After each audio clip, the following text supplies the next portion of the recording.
máquinas de coser. Así sustantivamente es como se van generando estas transacciones. No sé si por acá tenemos alguna duda, si se entiende el término de leasing, la transacción que es como tal. Entiendo que no tenemos dudas, vamos a continuar. Entremos entonces de lleno a la ley, que en su artículo 2 nos empieza a dar las definiciones. Quise separar las definiciones como en dos apartados para que las podamos comprender de mejor forma, ¿verdad? No están explícitamente en el orden en que yo se las voy a dar, pero es básicamente lo mismo, ¿verdad? Como les comentaba, tienen que haber 3 figuras comerciales para que el leasing se pueda dar. Un arrendador, que es, por decirlo en palabras simples, el cliente final, quien recibe y utiliza el bien. El arrendatario, quien es que proporciona el bien al arrendador, que es como el dueño del bien, se lo da al cliente. Y tenemos el proveedor. El proveedor es como el especialista, el dedicado a vender solo vehículos, el que se dedica a vender solo máquinas de coser. Pasan a ser dueño el arrendatario de esas máquinas de coser y luego se las alquila, le hace un leasing al arrendador. Así es como va la figura. Uno depende indirectamente del otro. Ustedes dirán, pero ¿por qué el proveedor tiene que ver con el arrendador si ya le pasó todo el producto al arrendatario? Porque muchos de estos bienes que se hacen por leasing necesitan un mantenimiento, necesitan un servicio especial. Los vehículos, ustedes sabrán, después de X cantidad de kilómetros, necesitan hacer un servicio menor, un servicio mayor. Entonces el arrendatario no tiene los instrumentos para prestar ese servicio. Y lo que hace es que le habla nuevamente al proveedor para que llegue a las oficinas del arrendador y le haga le dé este tipo de insumos o le haga este tipo de servicios a los vehículos. Por eso es que los 3 dependen entre en sí de ellos para que la figura de leasing se pueda llevar a cabo. Por definiciones, también tenemos en la ley lo que es un leasing financiero y el leasing operativo, que básicamente es lo mismo que explicamos antes.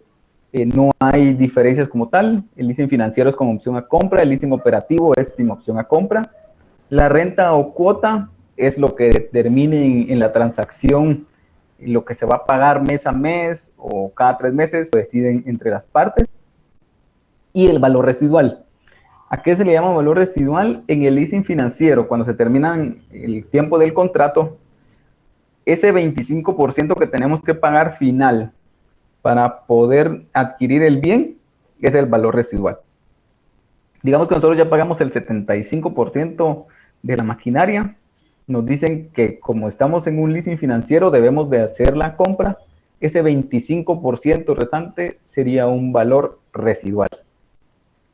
Para los que han visto contabilidad, esto de valor residual sería así como el valor de desecho que se maneja en los activos fijos. Sería básicamente esta figura, ¿verdad? El valor mínimo que tenemos ahí en los libros y que nunca vamos a depreciar, básicamente sería eso. Bueno, según el artículo 4, ¿quiénes pueden ser arrendadores? Básicamente, a grandes rasgos, arrendadores podemos ser todos, media vez tengamos el capital para hacer las transacciones. Recordemos que el arrendatario tiene que comprarle al proveedor estos bienes, entonces tenemos que tener el capital para comprar un lote de 15 carros y después financiar al arrendador, ¿verdad? Entonces, si nosotros como personas individuales tenemos ese capital y lo podemos utilizar, no hay ningún problema. La ley también dice que pueden hacerlo aseguradoras o entidades bancarias, que ya sus operaciones van a ir a la par de esta ley, en el caso de los bancos, con la ley de bancos, ¿verdad? Y van a estar también sujetos a la superintendencia de bancos. Lo otro que nos especifica de un artículo posterior es que debemos de agregarle a nuestra entidad, por decirles algo, USAC S.A. Leasing.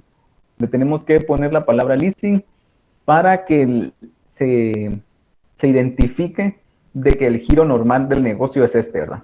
Estar dentro de esta actividad. La SAT también, cuando uno inscribe una empresa, pues esta figura ya existe, entonces ya podemos inscribir una empresa con esta figura. Vamos a ver más adelante por qué la SAT tiene un registro detallado de esto. porque tienen un tratamiento fiscal un poquito diferente. Lo vamos a ver más adelante. Hasta acá, ¿todo bien? Si me ha logrado comprender. Creo que sí. Vamos a ver entonces que de las tres figuras que les decía que están concatenadas, los tres tienen que cumplir con ciertos derechos y obligaciones. Vamos a empezar por la del proveedor, que se encuentra en el artículo 8, y el proveedor está obligado a cubrir las garantías. Quiere decir que retomamos el tema de los vehículos y que les diré, algunos amortiguadores a los 6 meses pues ya no aguantan, ya han tenido el uso común, ¿verdad?, del transporte. Pues el proveedor tendría la obligación de cubrir esas garantías. Igual un equipo de computación, si por algún motivo las teclas se le empiezan a zafar o algo, qué sé yo, pues también tendría que cubrir el proveedor estas garantías. Nótese que es el proveedor y no el arrendatario el que tiene que cubrir estas partes, ¿verdad? Dar aviso por daños si al momento de la entrega se encuentra dañado el bien, también deben de hacerlo notar y eso también va a llegar hasta el cliente, ¿verdad? Donde él tiene que decir que lo recibió con algún tipo de daño. Tiene que aceptar los reclamos que vengan directamente del cliente. Deberá ser quien entregue el bien, porque al final de cuentas el arrendatario es únicamente como que la persona que hace la transacción monetaria, que le da el dinero al proveedor, pero quien lo entrega al final de cuentas va a ser el proveedor hacia el cliente o arrendador. Y cubrir otro tipo de obligaciones, si el contrato, lo que les decía, ¿verdad?, especifica que se tiene que proveer un seguro, lo tiene que hacer. Si el contrato dice que tiene que llevar los vehículos cada mes a mantenimiento, pues el proveedor es el que también lo tendría que hacer. Todo este tipo de cosas, estas serían las otras obligaciones de las que nos habla el artículo, ¿no? A continuación, en el artículo 9 tenemos las obligaciones del arrendador. Y a grandes rasgos, tienen algunas especificaciones más, pero estas serían las más importantes a mi consideración. Tenemos que avisar de gravámenes, limitaciones o desperfectos. Lo mismo que en el caso del proveedor, ¿verdad? Si hay algún daño en el bien, hacérselo saber al cliente. Pagar los impuestos que deriven del contrato, algún tipo de timbres o esta situación, el arrendador es el encargado de pagar por estas transacciones. Por supuesto que el arrendador va a pasárselo al cliente o arrendatario bajo sus costos cuando lo esté facturando, ¿verdad? Pero el obligado a hacer el pago de los impuestos es el arrendador, o sea, la SAT, a quien va a ir a perseguir, si lo que no es así, a quien va a fiscalizar por no haber cumplido con el pago de los impuestos, no va a ser al cliente ni al proveedor, sino al arrendador. Deberá hacer las inscripciones en los registros públicos, en el tema de los vehículos, por ejemplo, en las gestiones. Tuvimos un caso hace un mes, tal vez, de que efectivamente se terminó el leasing, era con opción de compra y la empresa pues adquirió los vehículos. Al terminar el leasing, el arrendador le solicitó al cliente de que le diera el DPI del representante legal y todos los trámites necesarios para que los vehículos ya quedaran a nombre del arrendatario. Entonces, es por eso que hicieron el trámite ellos mismos, porque están obligados, según la ley, a realizar este tipo de transacciones. Tenemos también las obligaciones del arrendatario. En el artículo 10 está obligado, por supuesto, a pagar las cuotas que se han convenido en los contratos. Les digo, pueden ser mensuales, pueden ser en quetzales, pueden ser en dólares. Esto ya depende mucho de cómo se haga el negocio, ¿verdad? Es responsable por los daños. Si recibieron el vehículo nuevo, pero por algún motivo lo estrellaron con otro carro o alguna situación, el cliente, el arrendatario, es el que debe de pagar por ese tipo de daños, ¿verdad?, que haya causado un bien. Si a la maquinaria ellos, por querer arreglarle algo y le cambiaron el aceite y le pusieron uno que no era, se dañó la maquinaria, es responsabilidad de ellos, ¿verdad? Ya no es responsabilidad ni del proveedor ni del arrendador. ¿Será responsable de dar el mantenimiento necesario? Sí, y esto depende un poquito de los contratos, ¿verdad? Lo que decíamos, a veces el proveedor es el responsable de dar estos mantenimientos, pero depende mucho de qué digan los contratos. Si no, si el leasing no fuera como opción a compra, se debe de regresar el vehículo en buenas condiciones, por supuesto tomando en cuenta el uso que se le haya dado en esos 4 o 5 años, ¿verdad? No se puede entregar totalmente nuevo, pero sí, lo que les comento ahora, no se puede entregar golpeado, que las luces no enciendan, todo ese tipo de situaciones sí se deberían de cubrir por parte del arrendatario y notificar de los daños inmediatamente para que se puedan tomar cartas en el asunto y hacer las gestiones necesarias para que todo gire lo mejor posible, ¿verdad? Y en el caso de tener seguros, pues específicamente, sí, es casi obligación, bueno, yo no diría casi, es obligación notificar de esto para que el seguro se pueda cubrir lo más rápido posible, y si es necesario cambiar el bien, pues también cambiarlo. Algo que creo que es conveniente indicar es que no estamos hablando únicamente de bienes muebles, sino que también se puede hacer leasing con bienes inmuebles, para que lo tomen en cuenta. Y también ustedes dirán, no tiene mucho sentido que tenga un leasing por un bien inmueble, si eso sí me conviene quedármelo. Pues a la larga eso depende mucho de la industria en la que se esté. Si les comento lo mismo, una maquinaria más grande necesita espacio más grande. Entonces, si ustedes estaban en una especificación física donde sacaban 10 camiones a la semana para repartir, ahora duplicaron sus ventas, ya no les alcanza el espacio. Entonces, aparte de cambiar la maquinaria, tendrían que cambiar los vehículos, tendrían que cambiar el espacio físico de sus bodegas, obtener un espacio mucho más grande. Entonces, para evitarse los trámites de alquiler y X cosa, pueden optar a un leasing, ¿verdad? Y ya va a tener más espacio para poder hacer todas sus transacciones. Hasta acá no sé si tienen alguna duda. Tengo algo en el chat. El proveedor vendría a ser como un intermediario en la negociación. A la larga yo diría que el intermediario es el arrendatario. Es como el tercero, digamos, el proveedor, que es el que tiene los 100 vehículos, pero el arrendatario solo necesita 10, que son los que le va a pasar al arrendador o cliente final.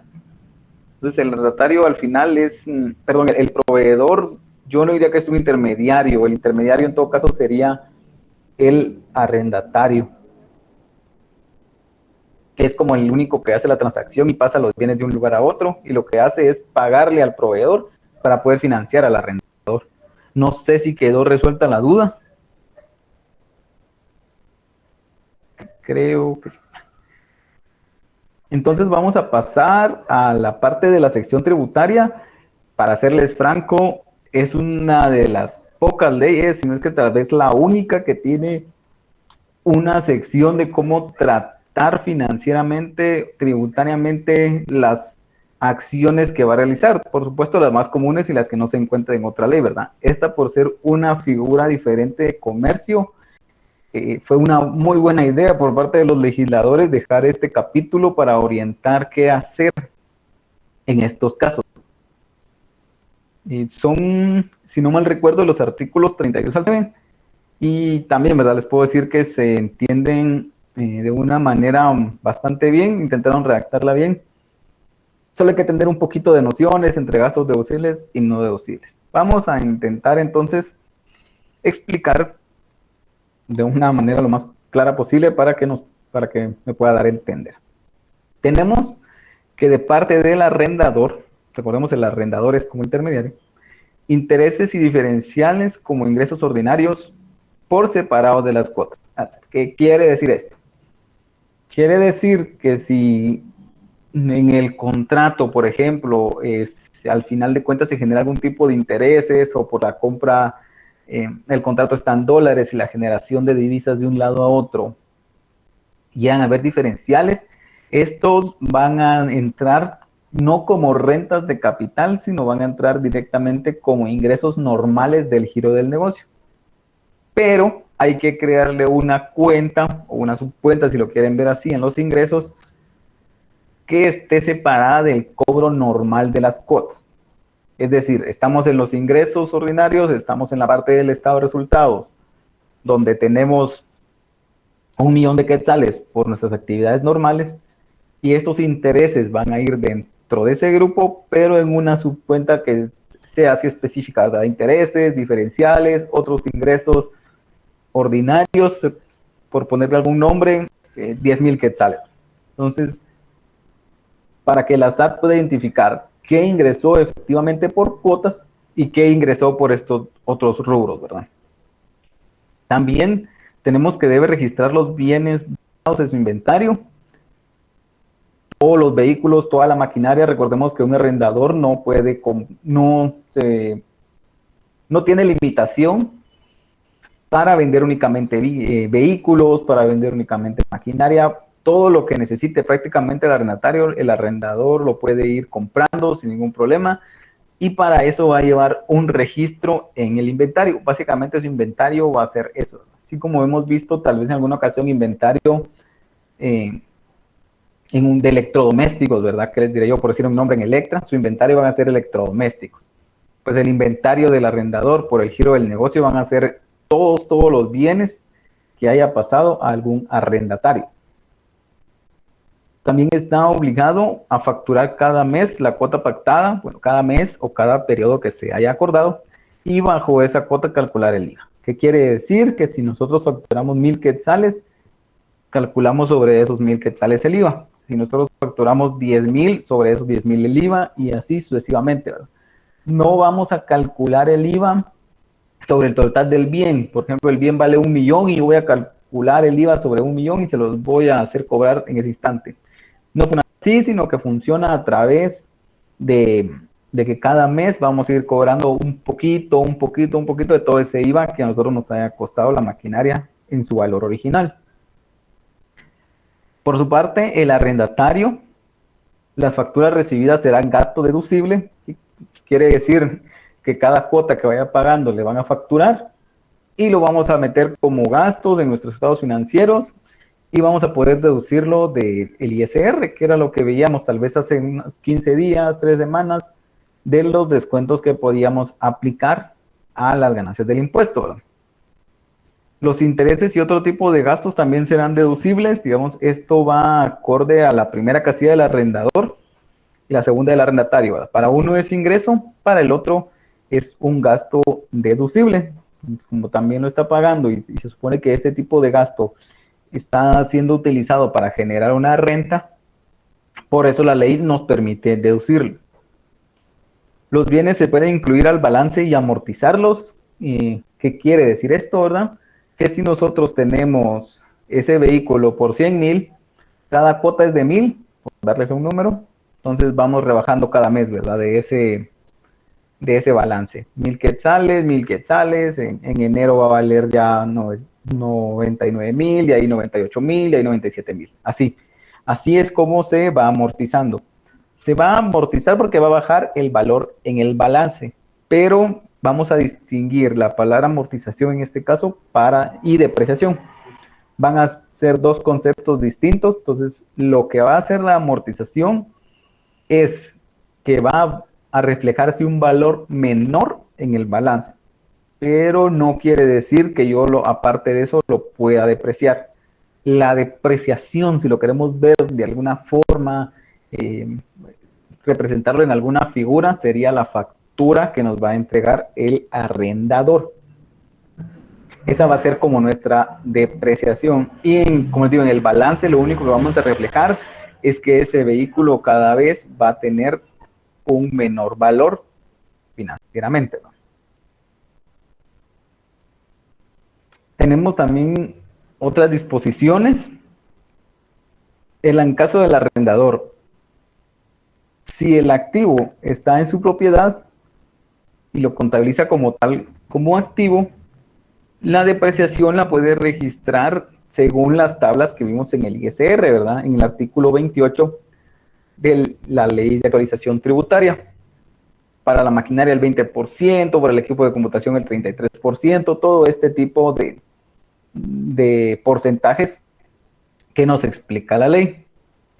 Si el bien se vuelve a dar en leasing, se amortizará de acuerdo a las cuotas. Aquí es donde les digo que es interesante ver las definiciones entre depreciación y amortización. ¿Por qué? ¿Qué pasa? Vamos a asumir eso mismo. Tenemos el vehículo, lo regresamos, el arrendatario nos lo regresa a los 5 años. Muy bien. Pues esos 5 años nosotros lo tenemos ahí y nos aplicaría la segunda casita de esta diapositiva, que lo vamos a ir amortizando y lo vamos a ir haciendo con un valor menor poco a poco. Al cabo de los 5 años regresa con nosotros a valor de 25,000 y si no lo vamos a volver a vender, podemos depreciar de acuerdo a la ley del ISR sobre esos 25,000. Estaríamos hablando, por darles un número cualquiera, de 500 quetzales cada mes, hasta que quede en valor cero. Pero si este artículo se vuelve a vender, entonces ya no se va a volver a depreciar. Ya no tiene por qué, la ley ya no nos permite depreciarlo. Nosotros lo adquirimos y lo tenemos 2 meses ahí en nuestros activos, no lo depreciamos, sino que volvemos entonces a la casilla 2, donde vamos a ir amortizándolo poco a poco, según las cuotas que vayamos facturando. Y es básicamente lo que nos dice el cuadrito número 3, ¿verdad? El arrendador.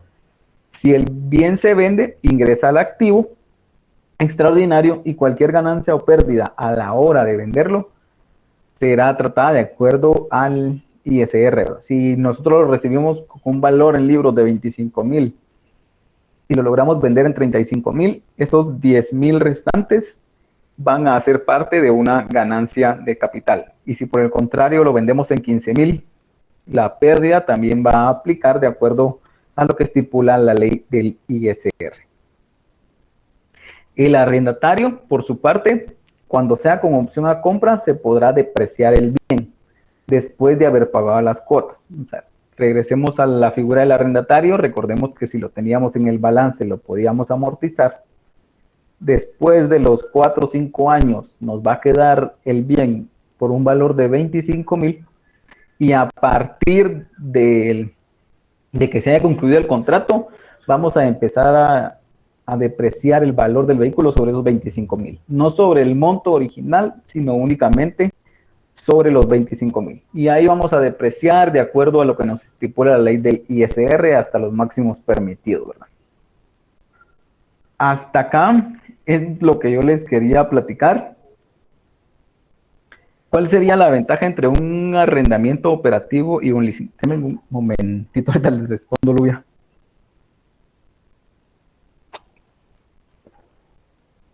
Mire, la ventaja esa la tendría que estudiar usted de acuerdo al giro del negocio que vaya a tener. Porque si va a tener camiones de reparto y va a hacer un leasing a 8 años, por ejemplo, a los 8 años usted si quisiera cambiar esos camiones, ¿y para qué los va a comprar? Por decirle algo, ¿verdad? Mejor solo los cambia sin opción a compra y vuelve a iniciar el proceso. Eso sería un financiero. Un operativo lo podría ver yo más en un tema de un inmueble que usted tuvo por 10 años igual ese inmueble en un leasing y determina que le conviene mejor quedarse con ese inmueble y pagar el último monto. Entonces lo paga, ¿verdad? Para quedarse con esa bodega o con esas oficinas.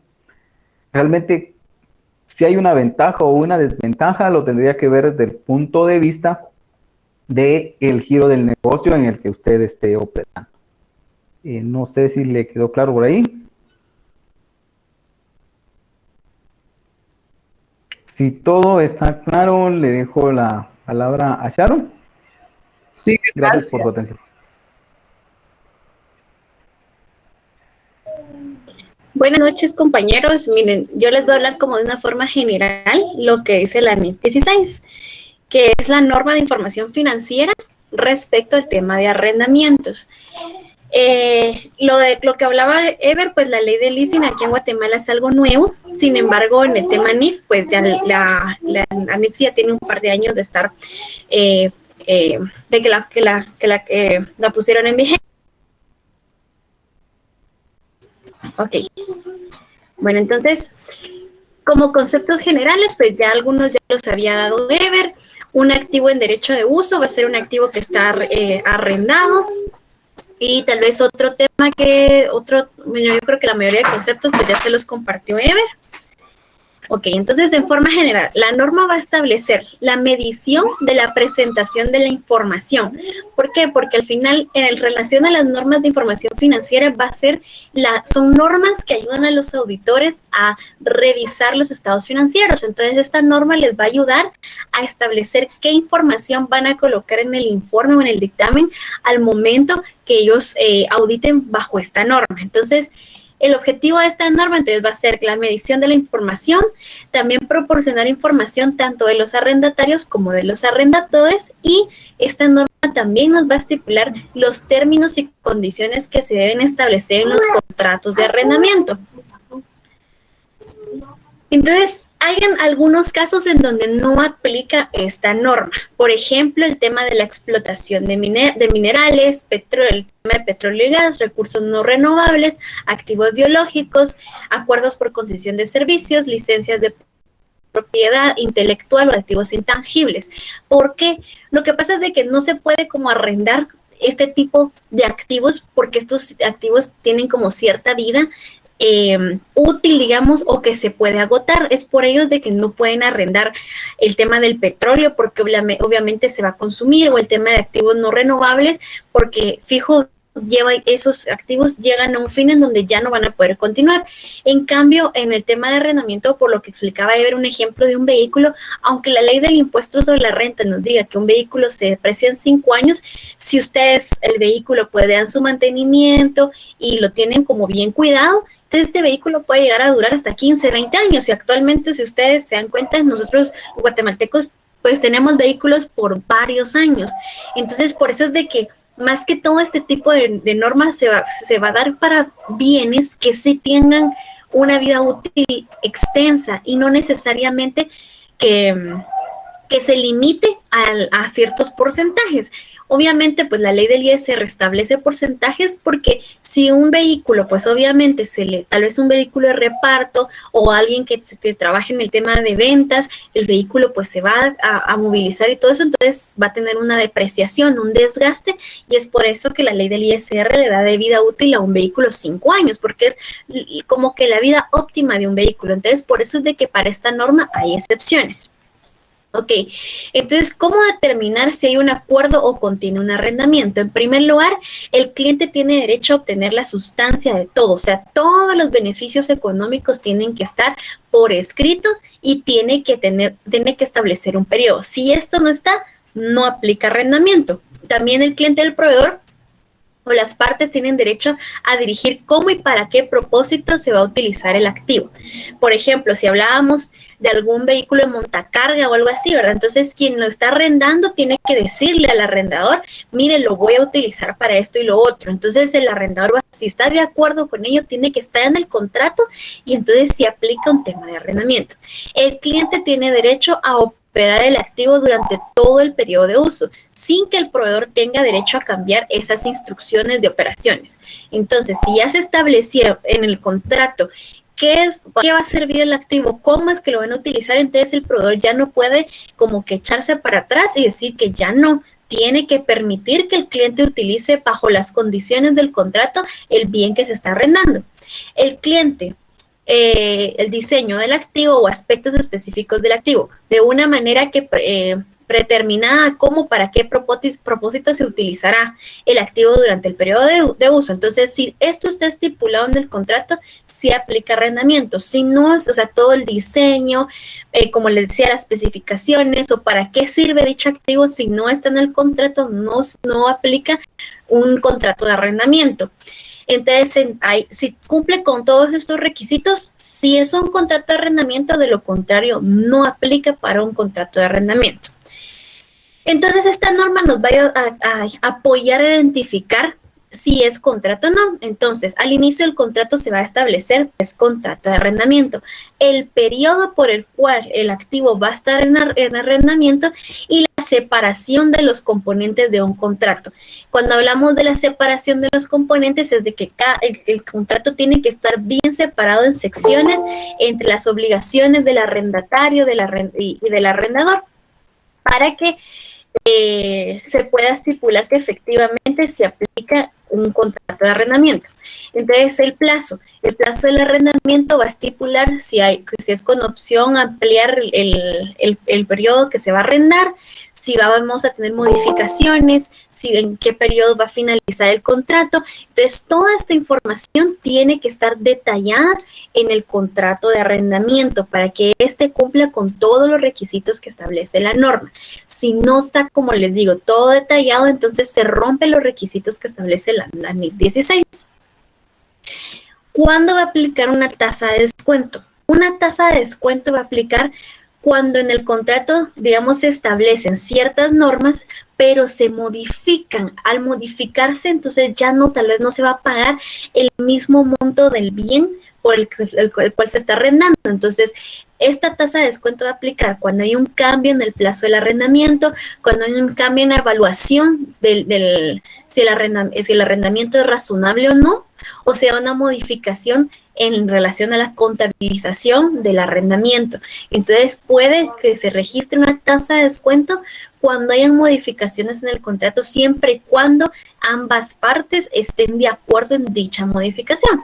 Puede ser, por ejemplo, de que hayan pactado de que en 10 años se va a comprar el montacarga, pero resulta que tal vez se da cuenta el arrendador que lo va a poder pagar antes. Entonces todo eso se tiene que estipular, y si se puede modificar, pues ya ambas partes se ponen de acuerdo para modificarlo. Entonces, ¿qué establece esta norma en relación al arrendatario?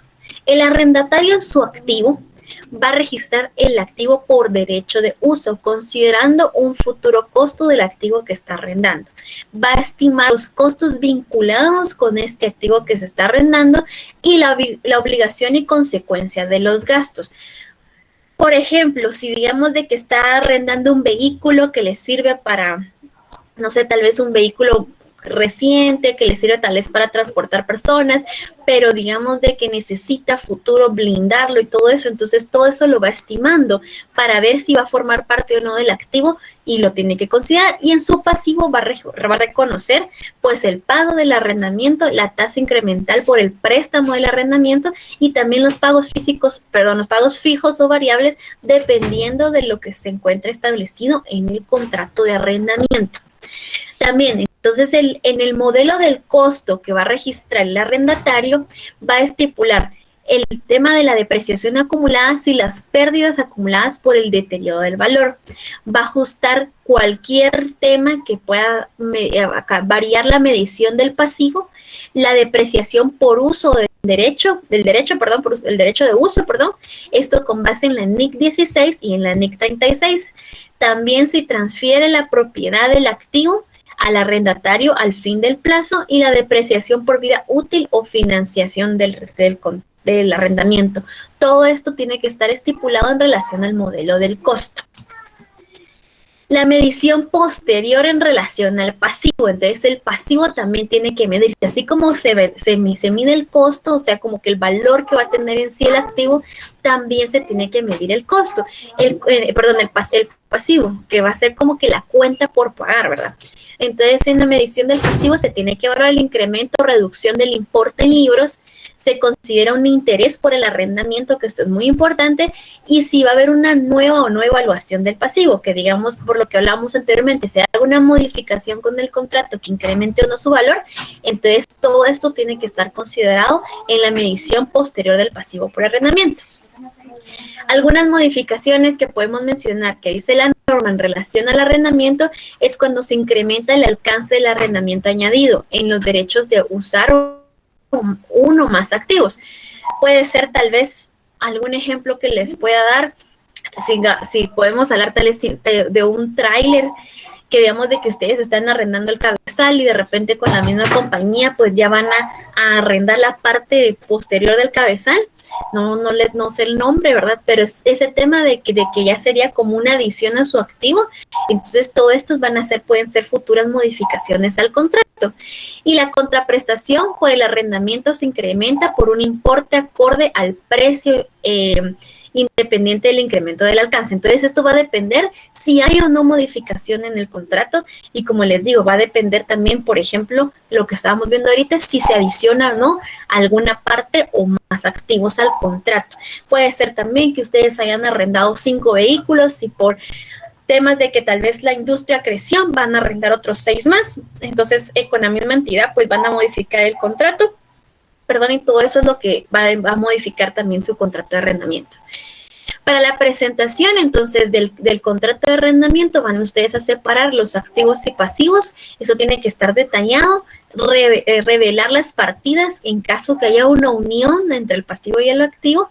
Y tiene que estar por separado el gasto de interés y la depreciación. O sea, no puede estar todo junto, porque una cosa es el gasto por depreciación y otra es el gasto por interés.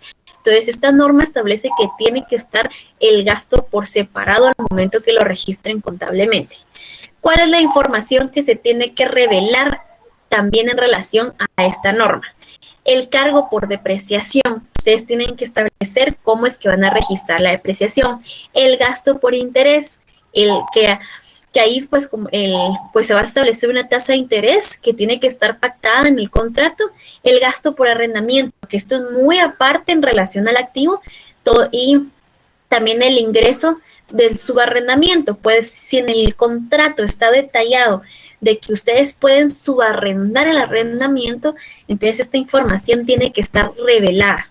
Y las ganancias o pérdidas que ustedes obtengan por este arrendamiento. Ahora vamos a hablar de forma general de los aspectos relacionados con el arrendador que establece la norma. Entonces, el arrendador va a clasificar el arrendamiento ya sea de forma financiera o operativo, que era lo que les compartí anteriormente, Ever, que el arrendamiento financiero va a ser cuando sí se llega a una compra, ¿verdad? Sí se va a comprar el bien arrendado al final, y el operativo es que no. Sin embargo, en las últimas modificaciones que se tuvo en esta norma, casi que el arrendamiento operativo quedó extinto, digamos, ¿verdad? Ya solo tiene un pequeño apartado relacionado con el arrendamiento operativo.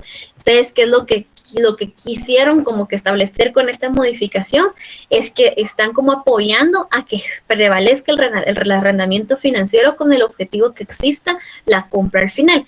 ¿Y esto por qué se da? Lo que pasa es de que regularmente cuando se arriendan bienes, se arriendan por años, como que por una cantidad de años mayor a la vida útil del activo. Entonces, cuando esto ya queda como, ya si el que está arrendando ya no lo quiere, pues el dueño tal vez ya no lo va a poder arrendar, o tal vez ya en sí ya no lo va a poder vender. Entonces, como que esta norma para beneficio de todos, o sea, como que busca de que sí exista una compra al final del arrendamiento financiero.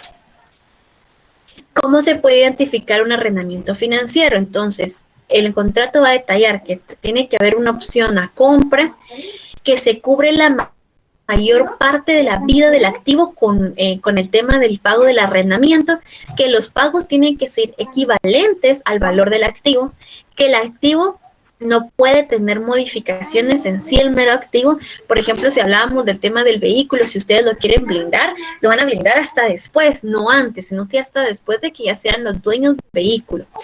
Y que se tiene que, obviamente, que transferir la propiedad del activo al nuevo dueño. Entonces, estos son los requisitos que obviamente se tienen que cumplir para que exista un arrendamiento financiero. El reconocimiento del arrendamiento financiero va a ser el registro, se va a reconocer una cuenta por cobrar. O sea, yo quien estoy dando en arrendamiento el bien, tengo que registrar esa cuenta por cobrar. Tengo que registrar también la tasa de interés y considerar o no la determinación tengo que considerar la determinación del ingreso y también los costos directos que me vaya a implicar también arrendar ese activo. Los arrendadores, que son a la vez fabricantes. Entonces, esto puede ser una entidad que se dedica a arrendar vehículos, pero también fabrica vehículos. Entonces, los ingresos por arrendamiento tienen que estar comparados con el valor del activo que están arrendando. Considerar el costo de la venta por el costo del importe del libro. Si fuera distinto el activo, menos el valor del presente. O sea, al final tienen que establecer cuánto lo están vendiendo, el importe en libros, o sea, y aplican el tema de apreciaciones para poder determinar cuál es el valor final. Y el resultado de la venta, que si hay una diferencia entre los ingresos y las actividades ordinarias y el costo de venta, esto tiene que estar específicamente detallado en la contabilidad de quien es fabricante. El arrendamiento operativo, que era lo que les había mencionado anteriormente, pues ¿cómo podemos identificar que efectivamente es un arrendamiento operativo? Pues uno, no va a haber, principalmente no va a existir una transferencia del activo. Dos, el ingreso en forma lineal. Como se recuerdan que habíamos hablado con la que puede ser que haya modificaciones en el contrato. Entonces, estas modificaciones en el contrato lo que van a hacer es que haya variación con los ingresos. En cambio, y esto aplica para un arrendamiento financiero, mientras que para un arrendamiento operativo no. Los ingresos van a ser lineales, no tiene por qué existir una modificación en el contrato.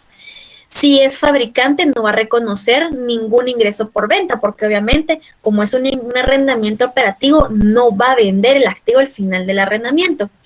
Y las modificaciones solo van a aplicar por pagos anticipados o acumulados, no por lo que hablábamos, por incrementos o algo así.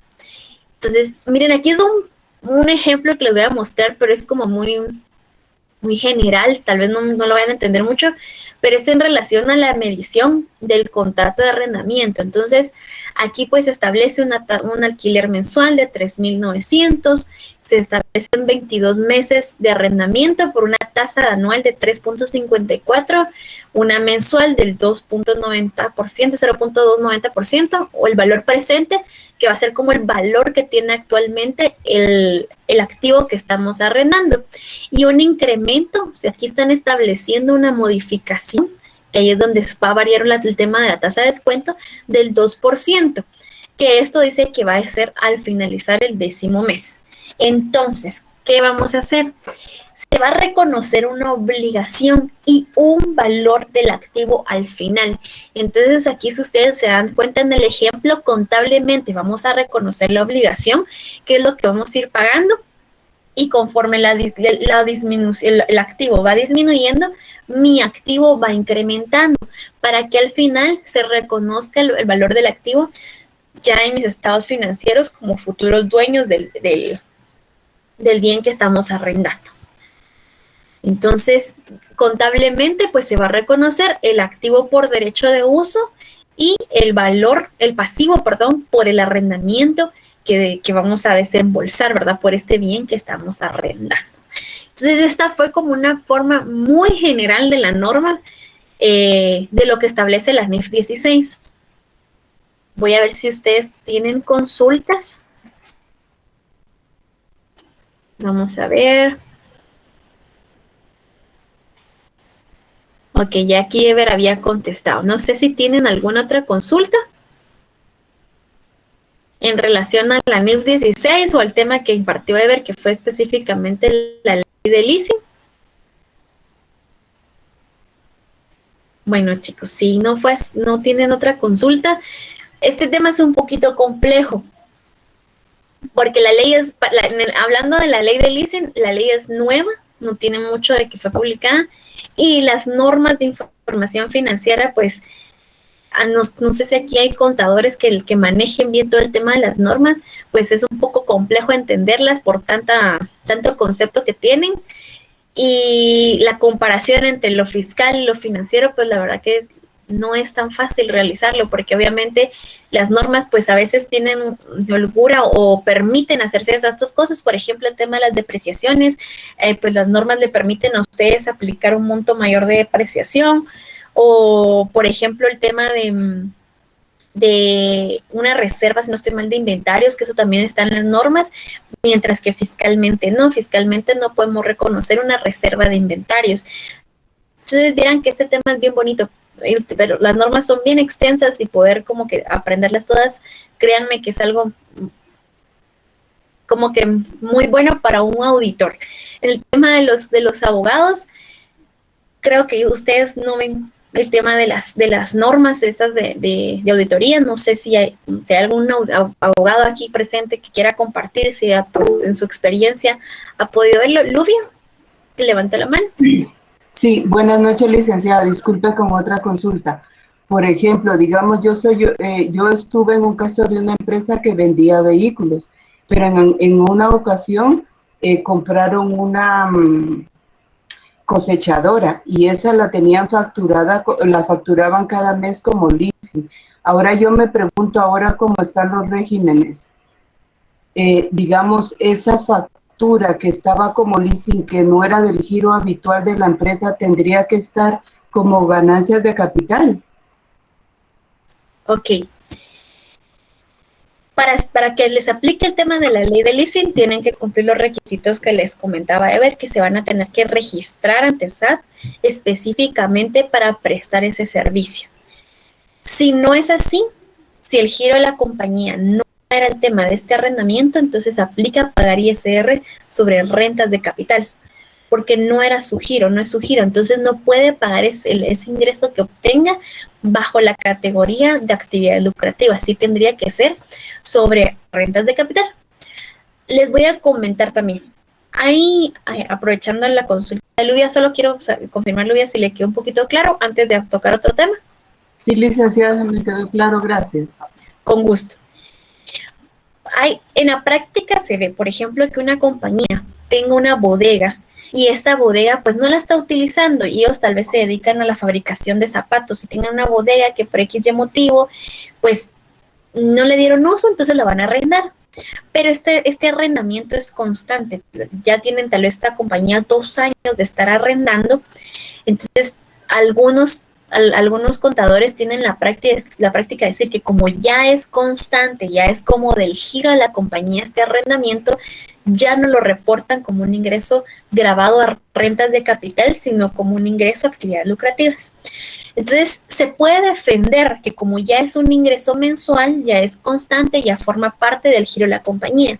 Sin embargo, se recomienda que si quieren que ese ingreso forme parte de la categoría de actividades lucrativas, que mejor hagan el trámite ante SAT y actualicen, que van a tener algunas cosas por arrendamiento y que también hagan sus cambios en las patentes, en donde van a actualizar esa información, para evitar problemas con SAT, porque la SAT, como les hemos dicho antes, todo depende del auditor que ustedes, del criterio del auditor que los vaya a revisar.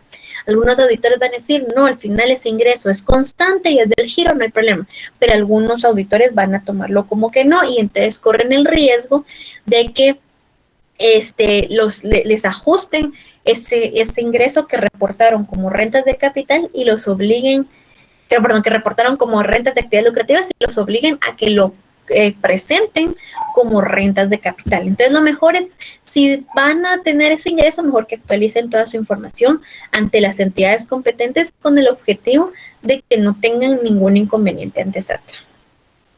¿Alguien más tiene otra consulta? Vamos a ver. Ever contestó aquí las otras preguntas.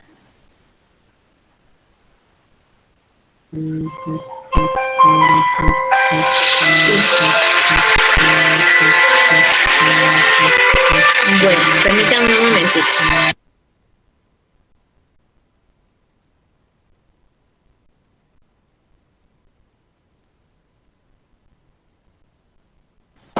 Bueno, no sé si alguien tiene alguna otra pregunta. Ever contestó la del chat. Si no tienen más preguntas, si quieres, Ever, también prende tu cámara. Créanos que para mí y para Ever, pues fue un gusto poderlos haber acompañado este semestre. Si todo sale bien, el otro semestre, pues, si se nos da la oportunidad, pues volvemos a participar juntos con Ever en este curso. Vamos a tomar muy en cuenta sus comentarios relacionados con el curso. Vamos a ver cómo, ahí sí de que todos esos comentarios a mejora, pues a nosotros nos sirven con el objetivo de mejorar la clase, ¿verdad? nosotros con Ever estamos ad honorem porque a ambos pues nos gusta el tema de dar clases y nos agradó pues de que ustedes hayan participado. Yo espero y creo que Ever también, de que se hayan llevado pues algo de conocimiento, que hayan aprendido un poquito con nosotros. Créanme que lo hicimos con mucho cariño, como les decimos, estamos a honorem, entonces es un gusto para ambos. Al final, el tema de estar ahí sí que tristemente frente a una cámara, porque es más bonito dar las clases así en persona, pues a nosotros pues ha sido bastante satisfactorio. Y pues quedamos pues a las órdenes de ustedes. Ya saben, les hemos compartido los perfiles de LinkedIn por si nos quieren buscar, por si nos quieren contactar. Con el tema de las presentaciones no las hemos compartido. ¿Por qué? Porque nosotros con Ever siempre buscábamos de que el objetivo de que la gente asistiera a la clase era para que tomara las capturas si quería y prestar atención. Entendemos que en algunos casos excepcionales no todos pudieron asistir, pero créanme que, ¿saben por qué lo hacemos también? Hay muchos alumnos que quieren ingresar al curso y se les niega la oportunidad porque se llena el cupo. Y es tan triste que se les cierren las puertas a personas que tal vez sí quieren participar. Entonces, al final, el límite del curso son 200 alumnos y al final se intentaron inscribir más de 500 personas y se topó. Entonces, queremos como que los que se quedan, a los que al final la facultad acepta, que participen y se presenten a todas las clases, porque en primer lugar es un curso gratuito, entonces buscamos que las personas estén día a día. Y por ejemplo, les puedo mencionar Corina Rodríguez, que está ahí presente. Ella viene con nosotros, con Ever, desde el semestre pasado y ha sido creo que si no estoy mal, Corina es su abogada. Ella ha tratado de estar todas las clases y se nota como el esfuerzo de poder estar presente. Entonces, por eso es que nosotros no compartimos las presentaciones, porque buscamos que sí lleguen a la clase, porque hemos visto también algunos pues piden la presentación y no están en la clase. Entonces, ese es el objetivo, que estén presentes, que tomen todas las capturas que quieran, que hagan todas las preguntas que quieran. Ustedes pueden preguntar, pero es para que estemos presentes y aprendan algo. Por eso es que no las compartimos. Y disculpen, espero que no se molesten, pero si el otro semestre pues quieren participar de nuevo con nosotros, pues esa es la modalidad con la que trabajamos con Ever. Si ustedes pues igual tienen dudas o algo así por el estilo, ustedes ya saben que nos pueden contactar también. Miren, el grupo de Telegram, perdón, no lo vamos a cerrar, pero el grupo queremos que se quede solo para consultas tributarias o tal vez alguna consulta contable o legal. ¿Por qué? Porque aquí en el grupo hay varios que son abogados, que son contadores, creo que habían de otras carreras, algunos son recién graduados del colegio. Entonces, tanto el grupo de Telegram, y hay alumnos que vienen con nosotros que están en el grupo de WhatsApp. Los grupos no los cerramos, pero que sea exclusivamente para que entre ustedes mismos se puedan apoyar. El grupo de WhatsApp ha funcionado muy bien, que alguien tiene una consulta, por ejemplo, que alguien sabe cómo puedo inscribir como pequeño contribuyente, y alguien responde. O alguien sabe si esto se puede hacer, si legalmente se puede, alguien responde. Entonces, mantengamos el grupo con ese objetivo. No cadenas, no videos. O, por ejemplo, si quieren compartir alguna conferencia gratuita o algo así, sí. No ventas tampoco, porque si no se van a salir todos del grupo y lo que queremos es de que les sirva para ayudarse. Ever, no sé si quieres compartir algo extra, algo más, que ya me alargué yo en la plática. No tengas pena, muchas gracias. La verdad es que nada más agradecerles a ustedes por el seguimiento, también en algún momento su paciencia.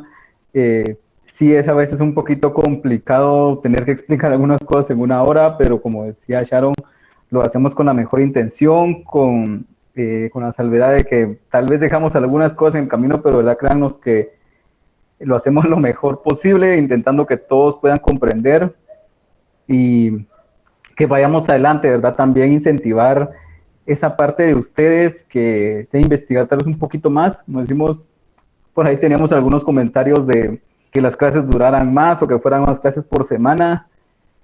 Si en nosotros estuvieran, creo que lo podríamos hacer, pero se nos complica, a veces se nos complica incluso la hora semanal, ¿verdad? Pero sí, incentivarlos a que si les interesa el tema, sigan buscando información, busquen tal vez algún libro, en internet la verdad es que hay bastante. Si se trata de doctrina, incluso hay videos en YouTube que resumen bastante bien. Entonces, ahí poco a poco, ahora seguirlos incentivando, volverles a agradecer. Estamos ahí a las órdenes en el grupo de Telegram y pues a seguir adelante. Esperamos verlos el otro semestre, si Dios quiere. El grupo no es de este semestre, es del semestre anterior. Entonces, ahí obviamente no van a estar los mismos alumnos, sino que son los alumnos que estuvieron con nosotros el semestre anterior. Pero, como les digo, ese grupo funcionó bastante bien, que es solo para consultas, entonces para y apoyo. Entonces, ahí se lo estoy compartiendo y se los aclaro para que no van a creer, había un grupo de WhatsApp, no nos dijeron. No, o sea, al final creamos uno de Telegram porque les dijimos, teníamos, que al final creo que nos permitieron 250 alumnos, si no estoy mal. Eran entonces 350 los que autorizó la facultad, entonces creímos que WhatsApp solo acepta 200, si no mal recuerdo. Entonces, si todos se metían, iba a colapsar el grupo de WhatsApp, algunos no iban a estar.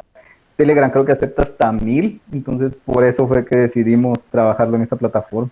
Sí, por eso fue, y al final, como les digo, miren cuántos se inscribieron. Saben que para el semestre pasado tuvimos 900 alumnos que se inscribieron y al final solo le dieron acceso a 200. Entonces, es por eso que les decimos, mucha gente sí quiere y hay gente que por tema de necesidad a veces no puede pagar un curso.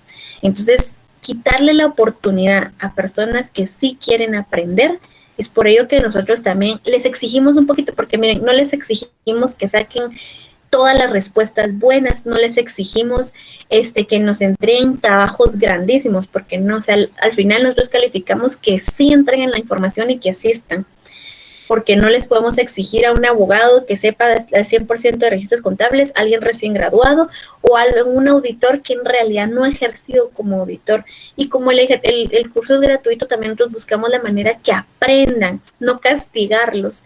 Por eso es de que, ok, no somos exigentes con eso, pero entonces por lo menos exigimos la asistencia y que estén presentes. Porque algunos piden las presentaciones, pero es porque no están o no pueden. Como les digo, hay casos excepcionales, pero la mayoría es porque no asiste. ¿Oyeron? Entonces, el tema de los diplomas no nos han confirmado la fecha de cuándo los van a enviar. El semestre pasado, si no estoy mal, se tardaron casi un mes. Como son un montón de cursos libres, entonces no sé ahorita cuánto tiempo vaya a ser, pero entonces cuando ya estén los diplomas, se los envían a ustedes directamente por correo. De una vez les decimos, los que van a tener diploma van a ser las personas que cumplieron con su asistencia, con llenar su asistencia al formulario de Google y que cumplieron con sus tareas, porque era nuestro soporte para poder decir que efectivamente ganaron, ¿oyeron? Entonces, nosotros teníamos que presentar pruebas de que sí estuvieron presentes en el curso. No sé si alguien tiene otra consulta. También gracias a los que se asistieron hoy, porque hoy ya era fuera del curso, y los felicito porque fueron poquitos, pero qué alegre que han recibido esta última clase. Entonces, si alguien quiere comentar algo, o ver si quieres adicionar algo más. Yo creo que todo está dicho. Muchas gracias, de verdad. Gracias, chicos. Entonces, quedamos a la orden. Que Dios los bendiga y si pues todo sale bien, y nos vemos el otro semestre. Muchas gracias, licenciados. Bendiciones. Gracias, Ligda. Feliz noche. Ustedes nos van a confirmar cuando ver la nueva clase. Sí, la parte administrativa, si nos confirman, nosotros les informamos a ustedes si hay o no cursos libres. Entonces, si están en el grupo de Telegram o WhatsApp, en cualquiera de los dos grupos, nos vamos a informar. Miren, hay inscripciones. Entonces, eso sí, miren, en el momento que les digamos, en ese ratito se tienen que inscribir, porque como les decimos, se inscribe demasiada gente y solo aceptan algunos. Entonces, se van en los primeros que se inscriban, son a los que aceptan. Entonces, si nosotros les decimos, ahorita hay inscripción libre, en ese momento háganos caso y inscríbanse, ¿verdad? Para evitar de que no queden fuera del curso. Feliz noche, licenciados. Gracias por el curso. para visitarnos.